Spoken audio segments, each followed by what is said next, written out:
Hello, everyone. Welcome to Skillift Radio, your online learning companion on the go. This is your host, Draupadi Androna. Hey, everyone. We're diving into the world of design thinking today. We've got a stack of articles and research ready to unpack. Think of this deep dive as your cheat sheet to understanding, what design thinking is, why it's making waves in the business world, and how you can actually use it to solve problems and maybe even give your career a boost. Absolutely. So are you ready to get those creative juices flowing? Absolutely. It's a fascinating topic, one that has so many practical applications, even outside of the traditional design field. Okay, so first things first. What exactly is design thinking? I feel like I keep hearing it everywhere these days. Well, at its core, design thinking is a human-centered approach to problem solving. Okay. What's fascinating here is how it flips the traditional script. Instead of starting with a problem and jumping straight to a solution, design thinking encourages you to first deeply understand the people you're designing for. It's about empathy, observation, and really getting into the minds of your users to uncover their needs, their desires, even their frustrations. So it's not just about making something that works. It's about making something that people actually want and need. Right. I can see how that would be a game changer for businesses, especially in today's competitive landscape. Exactly, yeah. It's about creating solutions that truly resonate with your target audience, not just slapping together something functional and hoping it sticks. Right. Take that example of the Australian supermarket chain we have in our sources. Okay. They wanted to create a unique in-store experience, something that would set them apart from the competition. But instead of just guessing what their customers wanted, they actually took the time to observe their behavior in the store. Okay, that's intriguing. What did they learn from observing their customers? I mean, it's a supermarket, right? You go in, get your groceries, and get out. What's there to observe? You'd be surprised. What they discovered was that people craved a deeper connection with their food. They wanted to know where it came from, who produced it, and have a sense of transparency about the entire process. It wasn't just about grabbing a carton of milk. It was about a more mindful and engaging shopping experience. So they were looking for an experience beyond just transactional shopping. Interesting. But how did the supermarket translate that insight into a tangible solution? They introduced an old-style milk dispenser with glass bottles, allowing customers to fill up with single-origin, high-quality milk. Wow. Customers could even see information about the cows and farms that produce the milk, giving them that sense of transparency and connection they were seeking. So they took something as mundane as buying milk and turned it into an experience. I bet that resonated with their customers. Did it work? The response was overwhelmingly positive. The initiative was a huge success, demonstrating how design thinking can lead to solutions that not only meet practical needs, but also tap into emotional desires. I love that. Okay, so we've established that design thinking is about empathy and understanding the user. Right. But is it just a one-time thing, or is it more of an ongoing process? That brings us to another crucial aspect of design thinking. Its iterative nature. Okay. It's not about following a rigid step-by-step process with a guaranteed outcome. It's about constantly experimenting, prototyping, testing, and refining your ideas based on real-world feedback. Think of it like sculpting clay. You start with a rough idea and then mold and shape it over time until you achieve the desired form. So it's less about having a fixed plan and more about being flexible and adapting as you go. That makes sense, especially in today's rapidly changing world. Precisely. And this iterative approach is visible in so many innovations around us. Take the evolution of flip phones, for example. Combining the functionality of smartphones with the nostalgia and portability of older models has required a lot of trial and error. With manufacturers constantly experimenting and iterating to find that sweet spot, it's a dance between technology, user needs, and market trends. Got it. So we've got empathy, we've got iteration. Is there like a roadmap or a framework for putting design thinking into action? Absolutely. Stanford University has developed a 5-stage framework that breaks down the design thinking process into manageable steps. Think of it as your guide to navigating this creative journey. Okay, I'm all ears. Yeah. Tell me more about these 5 stages. Where do we even begin? Well, the first stage is all about empathy. It's aptly named Empathize. This is where you step into the shoes of your users and try to see the world through their eyes.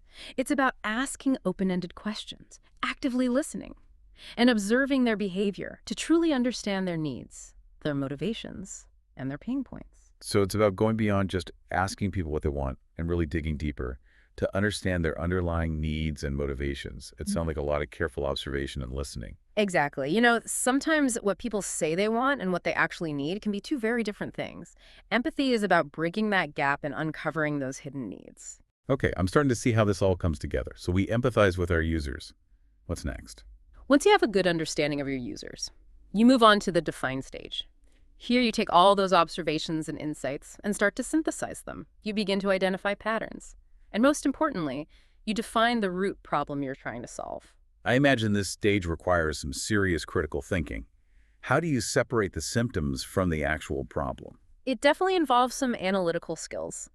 Remember that example of the office building with slow elevators? Yeah. The tenants were complaining about the speed, but was that the real problem? Through observation and careful analysis, it turned out the issue wasn't the elevator speed itself, but the wait time. People felt frustrated because they were spending too much time waiting for the elevator. That's a great example of how reframing the problem can open up a whole new world of potential solutions. If they had just focused on making the elevator faster, they might have missed the real issue altogether. Exactly. Defining the problem accurately is crucial. It sets the stage for effective brainstorming and innovative solutions. Okay, so we've empathized, we've defined the problem. Now how do we start generating those aha solutions? That brings us to the exciting part, the ideate stage. This is where you let those creative juices flow. It's about brainstorming as many ideas as possible, even those that seem crazy, impractical, or maybe even a little out there. Remember, no idea is off limits at this stage. I love that. So Yeah. we're not just looking for the obvious solutions, we're encouraging that out-of-the-box thinking. Exactly. Some of the most groundbreaking inventions in history, like the light bulb, were initially dismissed as impractical or even impossible. The key is to foster an environment where people feel comfortable sharing their ideas, no matter how wild they might seem. It's about embracing that childlike curiosity and wonder, isn't it? No judgment, just pure exploration of possibilities. Precisely. Now, once you've got a pool of ideas, it's time to move from the abstract to the tangible. This is where the prototype stage comes in. So this is where we start bringing those ideas to life. Tell me more about prototyping. What does that look like in practice?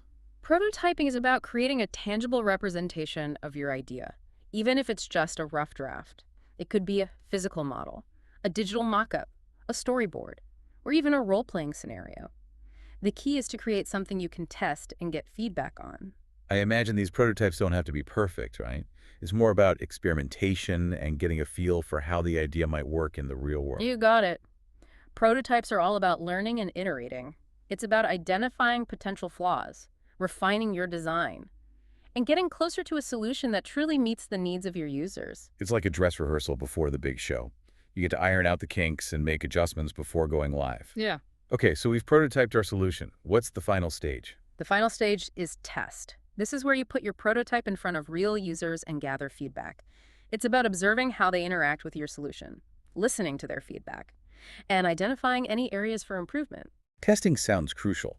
It's one thing to come up with an idea in a vacuum, but it's a whole other ball game to see how it actually performs in the hands of real users. Absolutely. Testing is all about validation.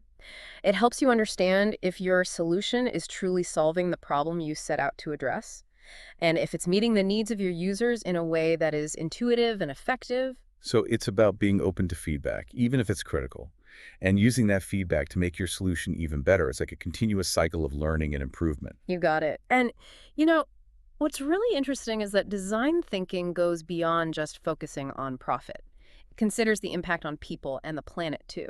You're talking about the triple bottom line, right? That idea that success should be measured not just by financial gain, but also by social and environmental impact. Exactly. Design thinking encourages us to create solutions that are not only innovative and profitable, but also sustainable and ethical.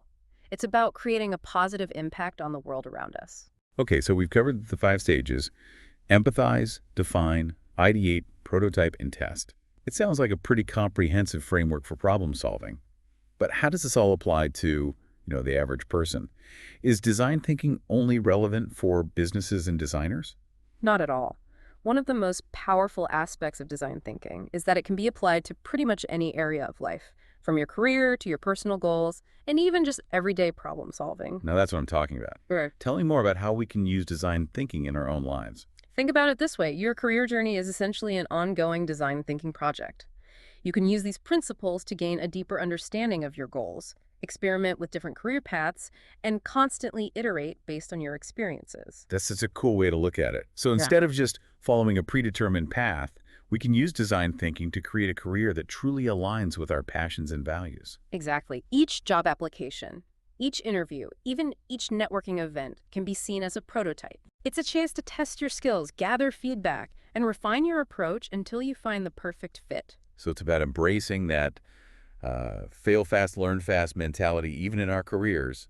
Instead of seeing setbacks as failures, we can reframe them as valuable learning opportunities. Precisely. And remember, design thinking isn't just about the destination. It's about the journey. It's about constantly learning, growing, and adapting to the ever-changing landscape of the professional world. Okay, so we've talked about the five sages, the triple bottom line, and how we can even apply design thinking to our own careers. But there's one thing I'm still curious about. We've mentioned this idea of creative confidence a few times.